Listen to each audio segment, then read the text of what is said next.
ತಂದು ಅಭಿಷೇಕ ಮಾಡುವ, ನಿತ್ಯ ಬ್ರಹ್ಮಚಾರಿಯನ್ನು ನೋಡುವ, ಗುಡಿಯನ್ನು ಸುತ್ತಿ ಬಂದು ಸ್ವಾಮಿ ಮುಂದೆ ನಿಂತುಕೊಂಡು ಭಕ್ತಿಯಿಂದ ವರವನ್ನು ಬೇಡುವ.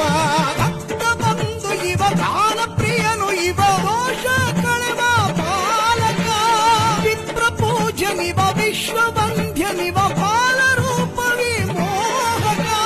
ನಿನ್ನಾರು ತುಂಬಿ ನೋಡಿಕೊಂಡು ಶರಣಾಗುವ, ಕಾಡು ಮೇಡು ಸುತ್ತಿಕೊಂಡು ಶರಣು ಕೂಗುವ.